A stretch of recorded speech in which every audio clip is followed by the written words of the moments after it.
So, what are the parts of a motherboard?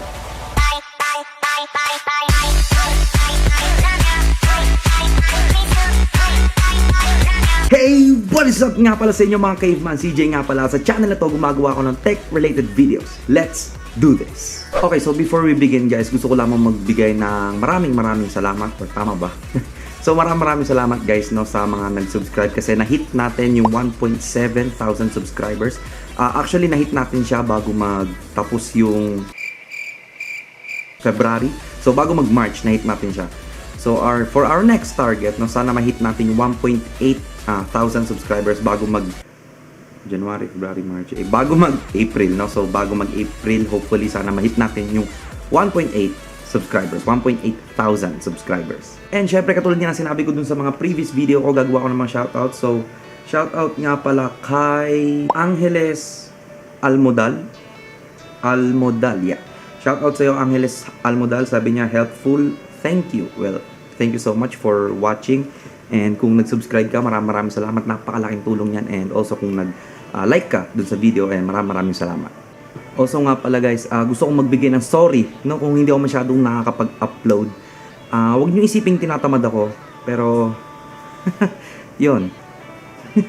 Wala akong masabi Hindi, kasi meron akong ginagawang experiment dito sa YouTube. So, sabihin natin mag-upload ako once a week. Kasi meron nga akong ginagawang some kind of weird experiment dito sa YouTube. So, yun. Pero definitely babalik ako sa pag-upload ng multiple videos a week.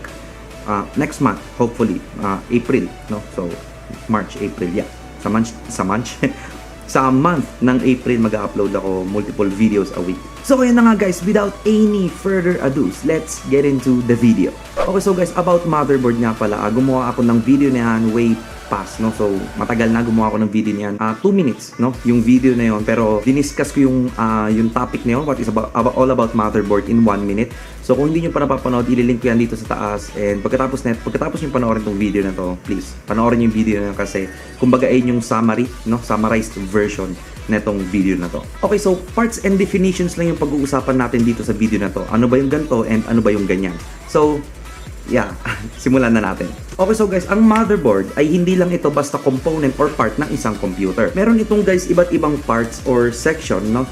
And for each section and part, meron itong kanya-kanyang functions. Simulan na natin guys dito sa BPC or yung back panel connectors, or mas kilala siya bilang sa I/O part. Dito guys, well, alam niyo naman na siguro, no? Dito ay kinakabit ang input or output part or component ng isang computer, such as yung mouse, keyboards, LAN cables, Ethernet cable, printers, and etc. Meron din itong guys na ito yung tinatawag na display port, or dito nyo ikinakabit, no, para magkaroon ng output yung monitor nyo.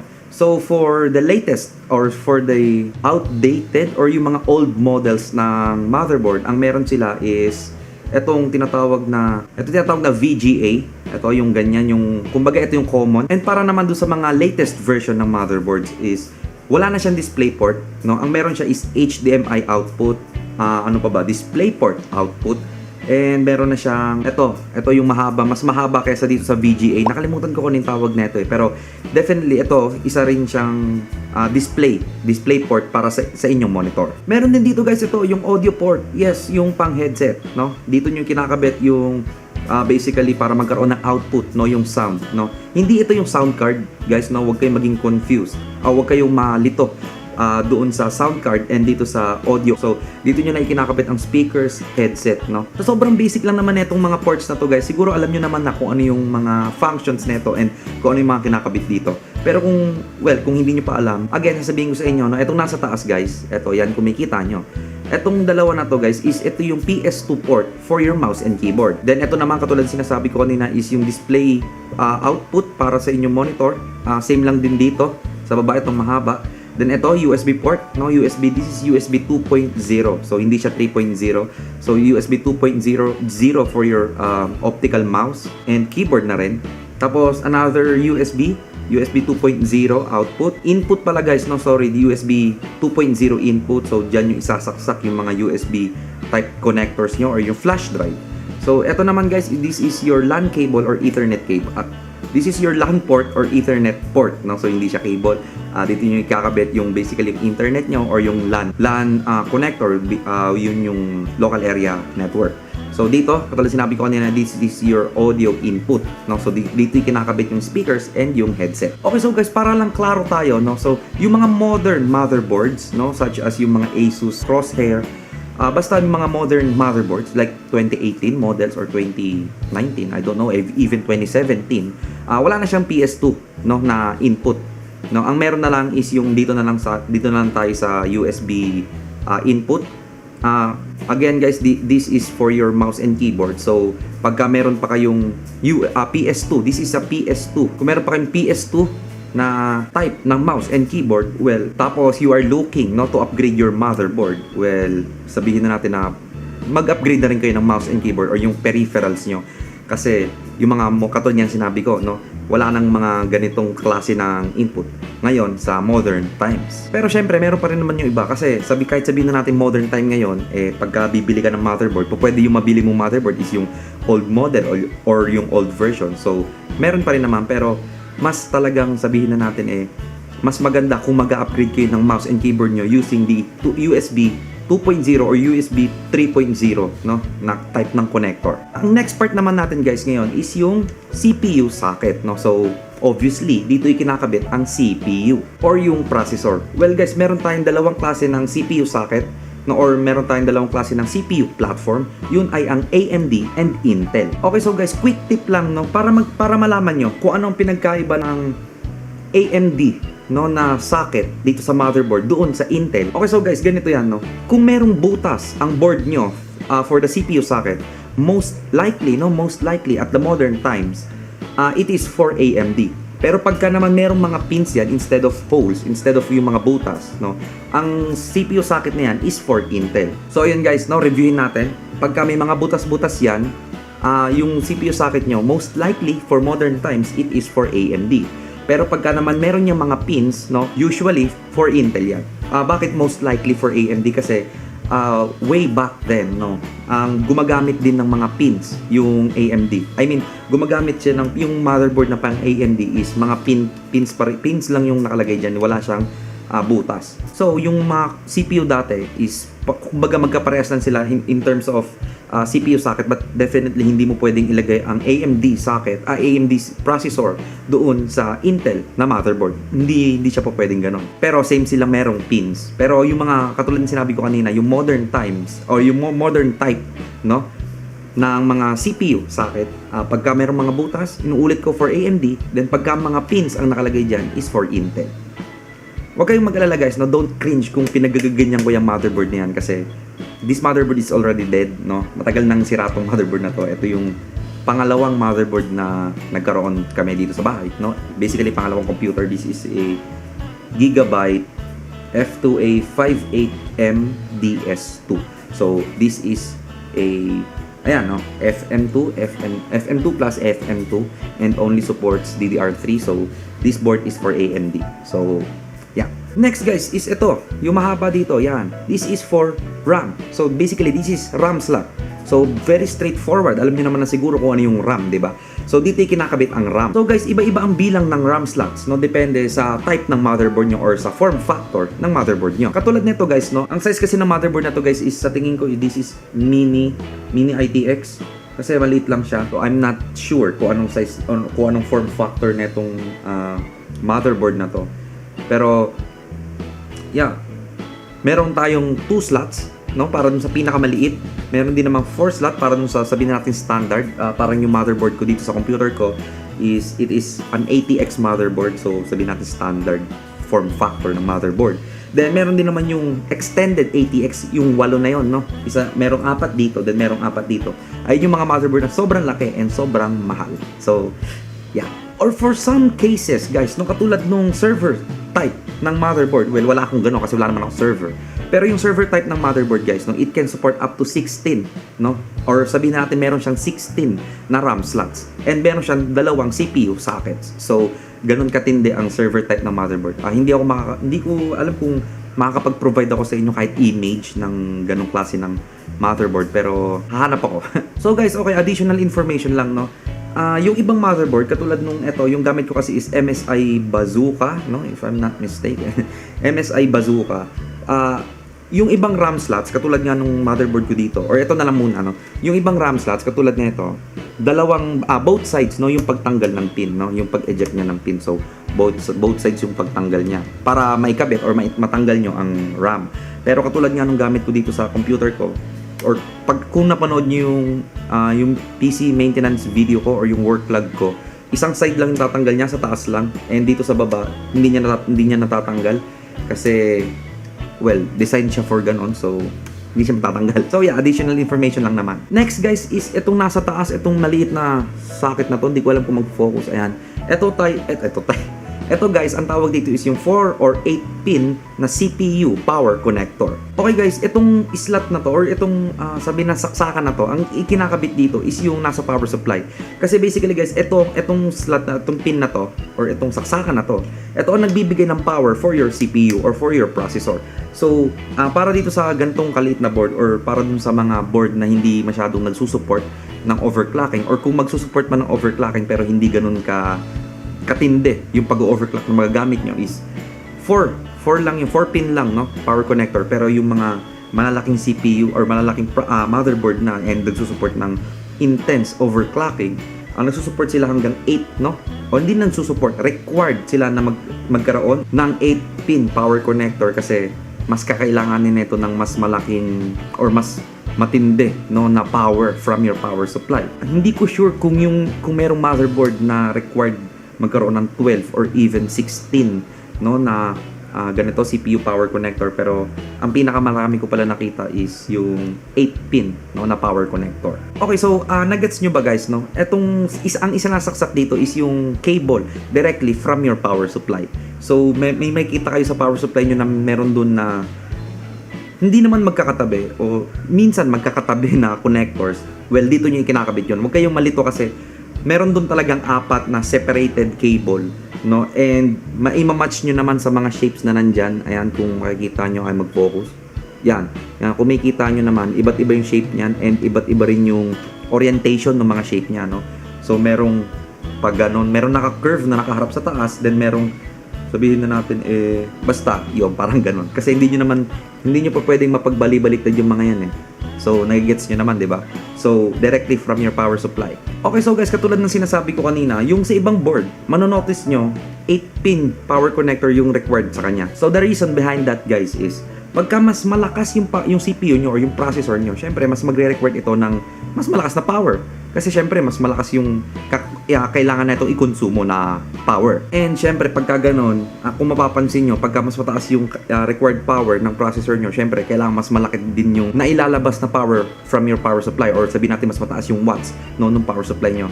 So, kung mapapansin nyo ulit, kumbaga lahat sila, kumbaga kailangan talagang tag team, and kung kailangan lahat sila is compatible, no, sa isa't isa. Kasi pag isa ang hindi compatible, well, most likely, no, hindi naman most likely, pero sabihin na natin, minsan hindi talaga gagana, or minsan gagana man pero nagkakaroon ng tinatawag na bottlenecking. So guys, nagets nyo naman kung ano yung mga pinagsasabi ko dito, no? So again, recap lang. So this pin or this port is for your CPU power connector. Another one guys is itong mahaba na to, kung makikita nyo, ayan, nasa gilid ng motherboard. Ito ay ang tinatawag din na ATX power connector, no? So isa pang ATX power connector, or mas kilala siya sa tawag bilang 24-pin power port or power connector, or sabihin natin na power input. Basta, ito yung saksakan, no, ng 24-pin power connector from your power supply. Okay, so guys, dito ikinakabit, no, ang pinakamalaking power pin, no, directly from your power supply. You can never go wrong sa paghahanap kung ano ba yung pin na ikakabit dito, guys. Kasi yung pin na yun, guys, ay yun yung may pinakamaraming cables.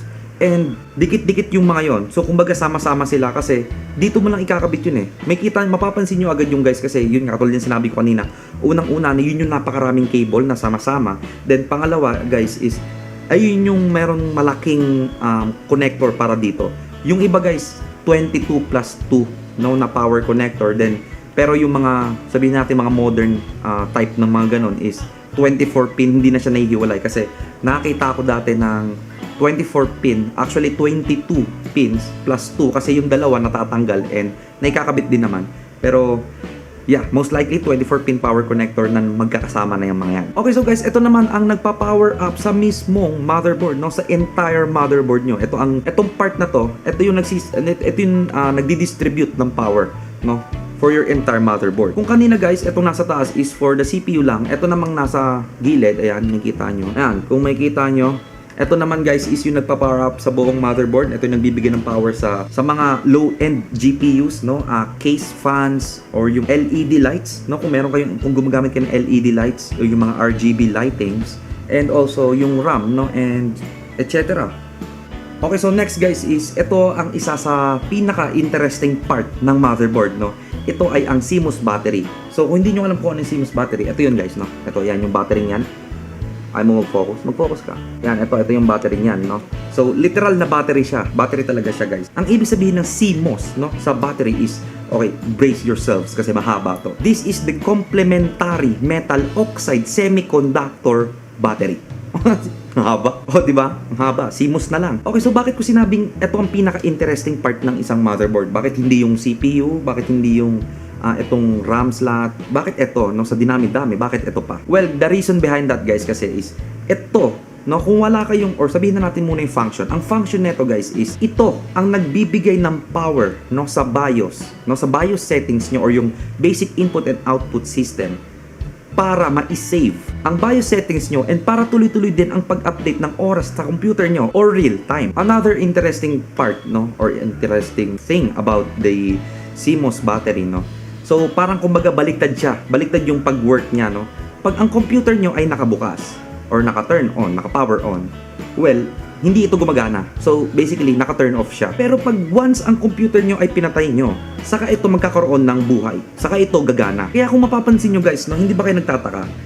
Kahit anong gawin nyo sa computer nyo, kahit patayin or buksan nyo to, kahit sabihin mong walang power yung computer nyo, ang oras doon sa computer nyo is nag-update siya or sabihin natin tuloy-tuloy pa rin. Pag inopen nyo ulit, nag-update ang oras nito real time. No? So, kumbaga parang it doesn't make any sense. No? Kasi pagka ginawa mo to sa normal na wristwatch or sa wall clock, di ba? Kasi pagka tinanggal nyo yung battery niyan, hindi na mag-update yan.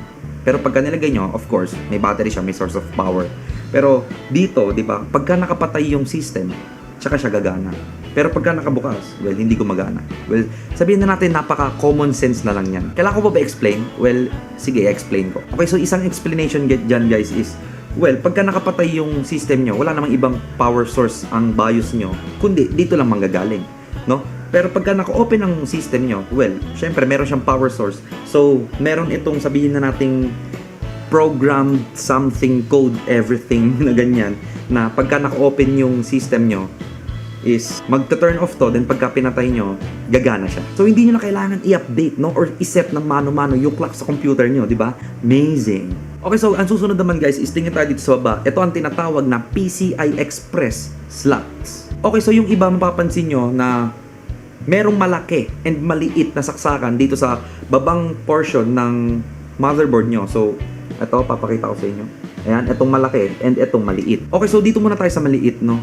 Maliit tas malaki. So, maliit tapos biglang papalakihin. Oh my God. Yung maliit guys, no? Ito ay ang tinatawag na PCIe X16 slot. Diyan kinakabit guys ang mga expansion cards such as Ethernet port, sound card, network card, yung pang Wi-Fi guys, and etc. Pero guys, usually ang kinakabit dito is yung sound card, capture card, and yung network card. Next naman guys is yung malaki, no? Ito naman is yung PCIe X16 slot. Okay, so guys, straightforward, no? Dito ay kinakabit ang graphics card or yung GPU or yung video card nyo. So, kung manonotice nyo guys, ang ibang motherboard ay merong multiple X16 slot. Ayun ay ang sa kadahilan ng pwede kayong maglagay, no, ng multiple GPUs.